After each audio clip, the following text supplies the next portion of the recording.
है कि ਅੱਜ ਅਸੀਂ अर्ली हार्ट ਜਿਹੜੇ ਅਟੈਕਸ ਹੁੰਦੇ ਨੇ ਉਹਨਾਂ ਦੇ ਉੱਪਰ ਇੱਕ ਪ੍ਰੋਗਰਾਮ ਕਰ ਰਹੇ ਹਾਂ ਆਈਵਾ ਔਰ ਸਿਟੀ ਏਡ ਫਾਊਂਡੇਸ਼ਨ ਵੱਲੋਂ ਤੇ ਦਿੱਲੀ ਗੁਰਦੁਆਰਾ ਪ੍ਰਬੰਧਕ ਕਮੇਟੀ ਦੇ ਜਨਰਲ ਸੈਕਟਰੀ ਸਰਦਾਰ ਕਾਲੋ ਸਾਹਿਬ ਅੱਜ ਸਾਡੇ ਨਾਲ ਹੈਗੇ ਨੇ ਤੇ ਸਰ ਤੁਸੀਂ ਪ੍ਰੋਗਰਾਮ ਵਿੱਚ ਆਏ ਬਹੁਤ ਸਾਡੀ ਇਸ ਪ੍ਰਚਾਰ ਵਿੱਚ ਬਹੁਤ ਵੱਡਾ ਸਹਿਯੋਗ ਦਿੱਤਾ ਇਸ ਬਾਰੇ ਤੁਹਾਡਾ ਕੀ ਵਿਚਾਰ ਹੈ ਜੋ ਅੱਜ ਲਾਈਫ ਸਟਾਈਲ ਹੋ ਗਿਆ हार्ट अटैक बहुत अर्ली आ रहा है ਇਹਦੇ ਉੱਤੇ ਕੀ ਤੁਸੀਂ ਕਹਿਣਾ ਚਾਹੁੰਦੇ ਹੋ देखिए जो आज का लाइफस्टाइल है खास करके नौजवानों का वो ज़्यादा खाना जंक फूड बाहर का खाना जिससे बहुत सारी प्रॉब्लम्स हार्ट रिलेटेड प्रॉब्लम्स भी बहुत सारी होती हैं तो उसके लिए एक तो अवेयरनेस होनी बहुत ज़रूरी है और दूसरा उसको कैसे कंट्रोल करना है ये बहुत ज़रूरी है। और आज के इस प्रोग्राम में जहाँ पे आईवा अवार्ड्स भी दिए गए हैं जो इस प्रोफेशन से जुड़े हुए हैं जो डॉक्टर्स हैं और साथ में सिटी एड फाउंडेशन की तरफ से ये प्रोग्राम आज किया गया है। सो मैं बिल्कुल इसकी अप्रिशिएट करता हूँ कि जो ये अवेयरनेस की गई है और जिस तरीके से हार्ट अटैक आ रहे हैं उनके सिम्टम्स क्या होंगे कैसे कंट्रोल होगा अगर हार्ट अटैक आता है तो क्या करना है तो ये सारा कुछ आज इस सेमिनार में जो बताया गया मैं समझता हूँ ये हर एक ऑर्गेनाइजेशन को करना चाहिए लेकिन ये जो संस्था है सिटी एड फाउंडेशन इन्होंने जो किया है अप्रिशिएट कर रहा हूँ मैं। और मैडम दलजीत कौर जी रविंदर सिंह सानी जी सरदार कुलविंदर सिंह जी सारे ही लोगों ने मिल के जो आज का ये प्रोग्राम है और मेरे को भी इसमें आने का मौका मिला मैं इनका थैंक्स करता हूँ। सर ਇਹਦੇ ਜਿਹੜਾ ਸਭ ਤੋਂ ਇੰਪੋਰਟੈਂਟ ਚੀਜ਼ ਹੈ ਸਾਡੀ ਲਾਈਫ ਸਟਾਈਲ ਉਹ ਬਹੁਤ ਜ਼ਬਰਦਸਤ ਤਰੀਕੇ ਨਾਲ ਚੇਂਜ ਹੋਇਆ ਸਟ੍ਰੈਸ ਲੈਵਲ ਵੱਧ ਗਿਆ ਸਕਰੀਨ ਟਾਈਮ ਵੱਧ ਗਿਆ ਲੇਕਿन जंक फूड भी ਵੱਧ ਗਿਆ और सरलता घटी है ਇਹਦੇ ਬਾਰੇ ਤੁਸੀਂ ਕੀ ਕਹੋਗੇ? जी बिल्कुल जंक फूड तो आज हर घर में ये फैशन बन गया है कि जितनी भी चाहे वो स्विगी है जोमेटो है क्योंकि अब बड़ा इजी है कि आप एक सेकंड में आप ऑर्डर दो और 10 मिनट में 15 मिनट में डिलीवरी हो जाएगी। तो ये इजीनेस जो है इसने भी मैं समझता हूँ हेल्थ को ख़राब किया है और बच्चों में जो रुझान ज़्यादा आ रहा है अब ये भी एक ख़तरनाक ट्रेंड है। तो घर का खाना जहाँ जो साफ़ सुथरा हाइजीन फूड है वो जो है होना चाहिए ताकि ये बीमारियाँ जो हैं इनका इलाज बीमारी हो ही नहीं तो उसका इलाज करने की जरूरत भी ना पड़े। Thank you. Early heart attack के बारे में अवेयरनेस जागृत कर रहे हैं तो सिटी एड फाउंडेशन और आईवा अवार्ड्स की तरफ से इस कार्यक्रम में मुख्य अतिथि के तौर पर हमारे जीती साहब भी आए हुए थे और जीती जी को मैं रिक्वेस्ट करूंगा कि आज के कार्यक्रम से जो अवेयरनेस आ रही है उसके बारे में आप क्या कहना चाहेंगे? क्या आज जो सानू जो पता लग्या दलजीत कौर जी डॉक्टर बॉम्बे तो आए हैं उन्होंने ये प्रोग्राम रखा बहुत अच्छी गल है कि हार्ट अटैक तो बहुत अर्ली मैं कहना कि पता ही नहीं लगता यंग बंदे जा रहे हैं हार्ट अटैक का उन्होंने अज वो पिछे एक प्रोग्राम रखा लोगों को दसन वास्ते और मैं यही चीज़ कहना कि असी भी जाके हूँ इन्हों तो असी प्रेरणा लैके असी भी लोगों को अगर दसते हैं कि भाई ऐसा ऐसा करो ऐसा चीज़ा ना खाओ और अपने जो लाइफ स्टाइल चेंज करो। Thank you sir. खुराफाती नितिन के रूप में आप जानते हैं वो हमारे साथ हैं। सर एक तो मैं आपसे ये जानना चाहता हूँ कि अचानक से ये क्या हो गया है कि बहुत छोटी उम्र में बहुत जल्दी से अचानक से हार्ट अटैक आ रहे हैं इसके लिए क्या हम प्रेरणा कर सकते हैं कि लोग थोड़ा सा इस बारे में अवेयर हो सके?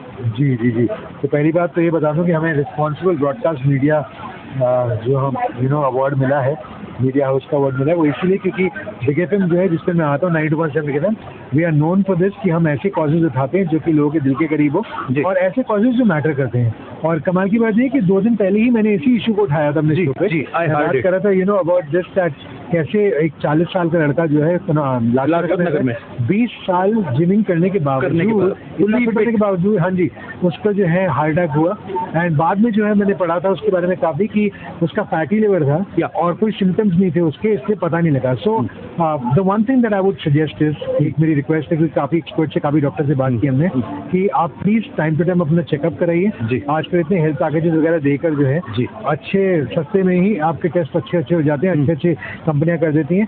तो हर 6 महीने में एक बार ही टेस्ट कराएं।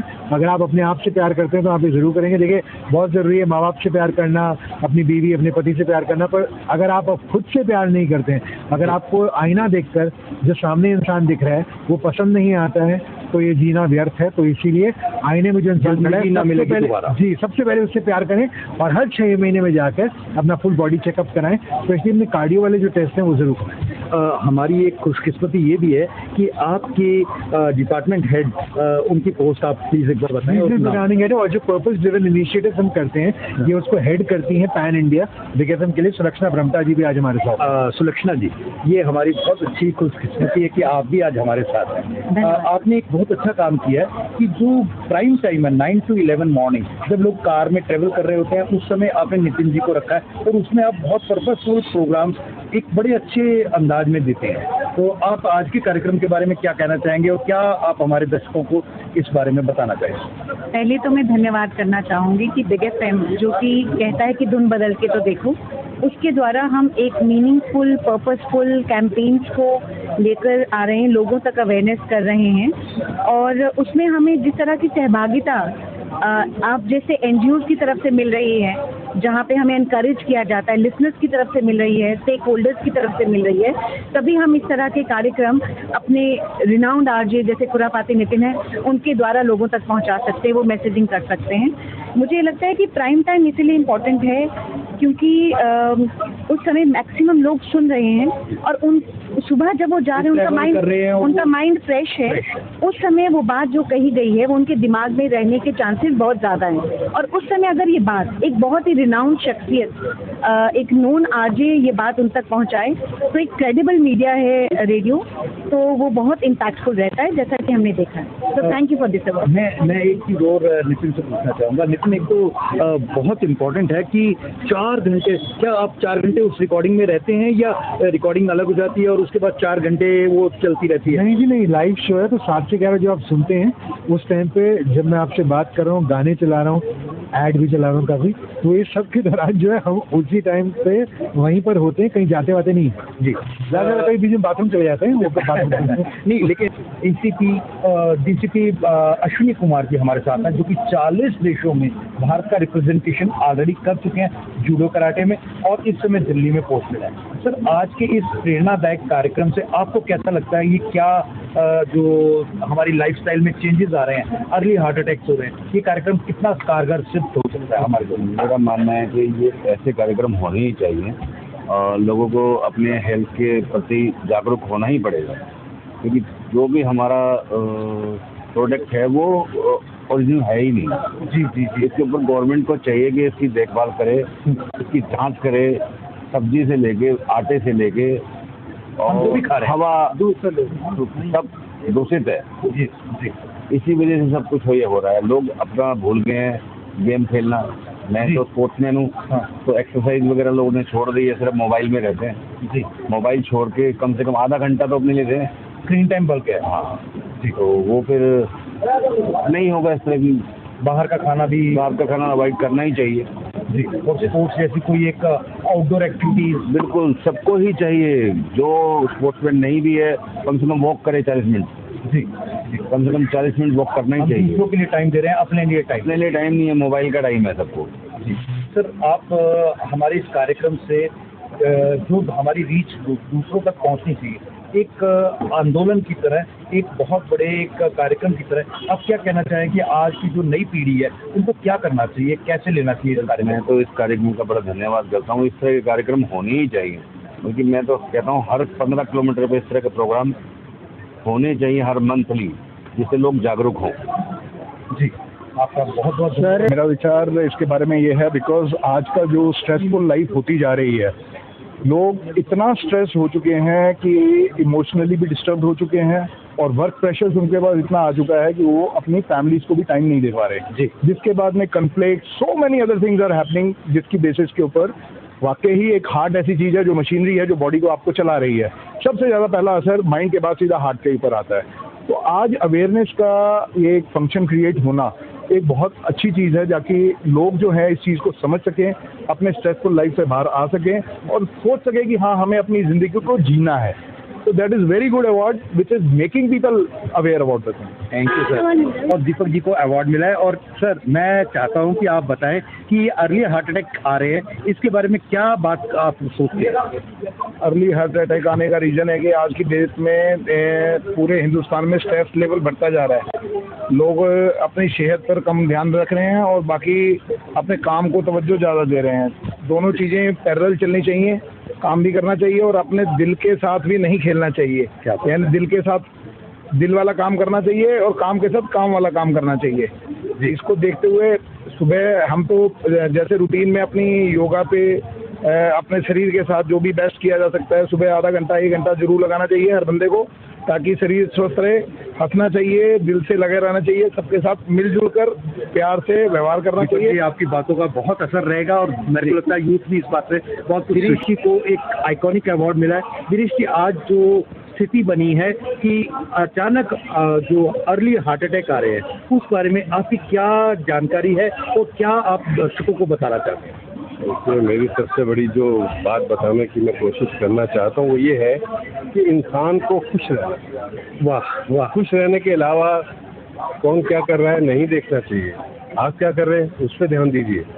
अगर आप अच्छा करते हैं तो आपके मन को खुशी मिलेगी, खुशी मिलेगी तो आपका दिल खुश रहेगा। जी, दिल खुश रहना सबसे बड़ी बात है।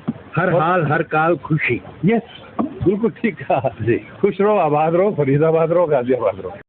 नितिन जी, आज एक कार्यक्रम हमने किया जिसमें आईवा अवार्ड्स दिए, उनमें से एक अवार्डी आप भी है। बहुत खुशी की बात है हमें आपको अवार्ड देते हुए। लेकिन सबसे बड़ी बात यह कि जो आज यूथ के साथ हो रहा है कि एकदम से अचानक अटैक हो रहे हैं, heart attack, early heart attack के बारे में आपका क्या स्टैंड है? सर, मेरा स्टैंड इसमें ये है कि बहुत ही दुखद बात है और इसके लिए बहुत अवेयरनेस ज़रूरी है। इसके लिए काउंसलिंग बहुत ज़रूरी है। इसके लिए साइकोलॉजिकल काउंसलिंग, मेंटल काउंसलिंग सब ज़रूरी है, क्योंकि अगर हमारा यूथ इस तरह से कहीं ना कहीं शिकार होने लग जाएगा इन सब चीज़ों का, तो बहुत कमज़ोर हो जाएंगी चीज़ें। हमारा यूथ हमारा भविष्य है, भविष्य को स्ट्रांग रहना बहुत ज़रूरी है। तो उसके लिए जो भी आप उठा सकें उसके लिए कदम वो उठाएं। सर, खान पीन के बारे में, लाइफस्टाइल के बारे में कुछ बताना चाहेंगे? सर, सबसे बड़ा दुश्मन जो है वो हमारा खाना पीना और लाइफस्टाइल ही। अगर लाइफस्टाइल सही हो जाए, खाना पीना सही हो जाए, तो कभी हार्ट अटैक होना, कभी शुगर, ब्लड प्रेशर, ये सब। ये जो मुख्य कर्ता रहता है डॉक्टर दलजीत कौर जी भी हमारे साथ में हैं और मुख्य अतिथि भी हमारे साथ में हैं। तो आज के कार्यक्रम की थीम तो जैसा कि आप सबको पता है अर्ली हार्ट अटैक के बारे में थी, एक अवेयरनेस कैंपेन जो कि दिल्ली में सबको बहुत पसंद आया। इस बारे में सर आप क्या अपने विचार रखने चाहते हैं? देखिए, यह जो आईवा का आज प्रोग्राम था कॉन्स्टिट्यूशन क्लब में जी, डॉक्टर दलजीत कौर के नेतृत्व में जी, उसमें पता चल रहा था इनमें 50 से ज़्यादा मेरे ख्याल से एनजीओज़ को और जो पीस अवार्ड दिए गए, जो इनोवेटिव आर्टिस्ट हैं उन लोगों को अवार्ड दिए गए, उनको एक प्लेटफॉर्म प्रोवाइड किया गया कि वह जो सोशल लेवल पे बदलाव का काम कर रहे हैं पूरे देश में, उनको कैटलिस्ट की तरह एनकरेज भी किया गया और एक अवेयरनेस का, जैसा इन्होंने बोला है कि अर्ली हार्ट अटैक और हेल्थ के ऊपर, योग के ऊपर, सोशल चेंज के ऊपर, अवेयरनेस के ऊपर एक कैंपेन लेके चलें। तो मुझे इनकी पूरी आईवा की टीम को भारतीय जनता पार्टी की तरफ से बधाई देते हुए खुशी हो रही है कि एक सोशल कॉज को लेके, एक अच्छे काम को लेके इतनी मेहनत से इन्होंने ये। मैं सर आपकी प्रेजेंस में ही दलजीत मैम से भी चाहूँगा कि आप भी अपने विचार रखें। I am so blessed. मैं बहुत ब्लेस्ड हूँ कि कॉन्स्टिट्यूशन क्लब मेरी ज़िंदगी का एक वो कर्म भूमि बना है जहाँ से मैं दिल्ली में ये प्रोग्राम शुरू किया है। और सबसे बड़ी बात, हमारे चीफ गेस्ट जो हैं नेशनल स्पोक्स पर्सन। आप सोच सकते हैं नेशनल स्पोक्स पर्सन के मुंह से मेरे लिए शब्द सुनना, हमारी एनजीओ के लिए ये शब्द सुनना हमारे लिए बहुत बड़ी ब्लेसिंग है। और इनके ही एडवाइस से, इनके नेतृत्व में हम आईवा के बहुत सारे आगे प्रोग्राम्स करने वाले हैं। सर हम एडवाइस करेंगे सर की गाइडेंस से। और बीजेपी वैसे भी हमने देखा गया कि अभी विमेन के लिए बहुत काम करे, बहुत सारे चेंजेस जो है ना सोसाइटी में आए हैं। जो पिछड़े हुए लोग थे, जिनको रिकग्निशन नहीं मिलता था, बीजेपी के आने के बाद उन सब चीज़ों को रिकग्निशन मिला। और सबसे बड़ी बात है, मोदी जी को के लिए मैं क्या बोलूँ, उनके पास कोई कंप्लेंट जाती है, वो कंप्लेंट का जो इफेक्ट होता है ना, बहुत जल्दी दूसरी कंपनी पर पड़ता है कि कैसे आपने इस पर अत्याचार किया। ये चीज़ आज से पहले कभी नहीं थी, जो मैंने खुद देखा है पिछले 1-2 सालों से इतनी ज़्यादा जो करप्शन थी वो कम हुई है, काफ़ी हद तक कम हुई है। और आज सर के प्रेजेंस से मेरा ये आईवा जो है, मैं गदगद हो गया, I am very blessed. Avantika ji को एक आइकॉनिक अवार्ड के तौर पर यूथ में दिया जा रहा है। तो मैम जो ये अवेयरनेस प्रोग्राम है हमारे, इसमें अर्ली हार्ट अटैक्स के ऊपर बात की गई, अवेयरनेस की गई। What is your stand about it? Firstly, I want to thank this organization for calling me here for this prestigious award. And मैं कहूँगी आप सबका इसमें जो हाथ है, इतना वाइटल मैसेज जो आपने स्प्रेड करा अपनी ऑर्गेनाइजेशन के थ्रू, मेरे ख्याल everybody should follow a trend जहाँ सब अपनी सेहत का ख्याल रखें और सेहत का ख्याल रखते हुए समाज में जो भी वो काम कर रहे हैं जिससे सबको मैसेज मिलता है, बस इतना ध्यान रखें कि आपकी हेल्थ से ऊपर कुछ भी नहीं है। बाकी जितनी हस्तियाँ यहाँ पे आई, आई एम श्योर इन सबकी अपने एक फील्ड में बहुत अचीवेबल सबने काम किया हुआ है। सबका मैसेज सुन के बहुत अच्छा लगा। यहाँ पर ऑर्गेनाइजेशन जितना काम कर रहे हैं उन सबका काम देख के बहुत अच्छा लगा। So it's very inspiring to be attached to such names and I hope that they keep growing like this and they keep doing such good work. और फ्रॉम मुंबई, मैं प्रेसिडेंट हूँ इनोवेटिव आर्टिस्ट वेलफेयर एसोसिएशन की। मैंने अपना career start किया था as an actress. तो acting के दौरान ही मेरे को देखा जब मैंने कि जो one day to day artist है उनको बड़ी प्रॉब्लम होती है, बिकॉज एक तो उनको टाइम से पेमेंट नहीं मिलती और ओल्ड एज में जाने के बाद उनके पास अपना इलाज करने के लिए पैसे नहीं होते। तो वो मुझे मोटिवेशन किया कि मुझे कुछ अलग से करना चाहिए, क्योंकि मैं एक एंटरप्रेन्योर भी थी, मैं कॉस्मेटोलॉजिस्ट और एस्थेटिशियन भी हूँ, नेचुरोपैथ भी हूँ। वो मेरा बिजनेस था, लेकिन एक्टिंग मेरा एक शौक था। वहाँ ये सब देखने के बाद मैंने एनजीओ स्टार्ट किया और सतीश कौल जी जो थे, आप सबको पता है उनकी बड़ी कंडीशन खराब थी। वहाँ से उनकी हालत देखने के बाद हमने अपना एनजीओ रजिस्टर्ड किया। आज 12 साल हो गए हैं और हमने वर्ल्ड वाइड प्रोग्राम्स किए हैं विमेन एम्पावरमेंट के लिए, कैंसर अवेयरनेस के लिए। और आत्मनिर्भर फेस ऑफ भारत जो है ये हम उनको देते हैं जो सेल्फ डिपेंडेंट, जिन्होंने सोसाइटी के लिए कुछ अलग से किया है। और आइकॉनिक वुमेन जो सरस्वती बाई दादा साहब फाल्के की नाम पर देते थे, बस वो एक आइकॉनिक वुमेन थी। और इसके अलावा हम बहुत सारे अवेयरनेस प्रोग्राम्स करते हैं। आज दिल्ली में मेरा पहला प्रोग्राम है और मेरे को लगता है मैं बहुत ब्लेस्ड हूँ कि मेरा प्रोग्राम आज की जो डेट है 2 अगस्त, ये ज़िंदगी में एक इतिहास बन जाएगी। 15 अगस्त को हम आज़ाद हुए थे, 2 अगस्त को मुझे रिकग्निशन मिला कॉन्स्टिट्यूशन क्लब में दिल्ली में। और आप सब की प्रेजेंस से, आप सब जो मीडिया यहाँ आए हैं, आप सब ने मुझे एक और, आप इतने कैमरे देख के मुझे लगा कि आप सबको मेरा प्रोग्राम अच्छा लगा। और मैं चाहूँगी कि मैं अब दिल्ली में वापस आकर अपनी एनजीओ को और बढ़ावा दूँ, आप सबका सपोर्ट मुझे मिले। इसमें हमने डॉक्टर्स और एनजीओज और जिन्होंने अलग से कुछ काम किया उन सबको अवार्ड किया। 40 अवार्डीज हमने आज दिए हैं और आप सबने देखा बहुत दिग्गज हस्तियाँ आई हैं जिन्होंने इस प्रोग्राम को फेलिसिटेट किया है, सबको अवार्ड दिया, हमें ब्लेसिंग्स दी है। इसमें सबसे बड़े जो चीफ गेस्ट हैं, आपने देखा कितनी देर तक चीफ गेस्ट कभी भी रुकते नहीं हैं, पर आज वो एंड तक रुके हैं, गोपाल कृष्ण जी। और मेरी उनसे मुलाकात सिर्फ फ़ोन में, आप समझिए 2-3 दिन पहले हुई। मैंने अपना प्रेजेंटेशन जब उनको भेजा, वो मेरा प्रेजेंटेशन उनको इतना मोटिवेट किया, कहते नहीं दलजीत मैं ज़रूर आऊँगा। और वो मेरे लिए बहुत बड़ा रिवॉर्ड है।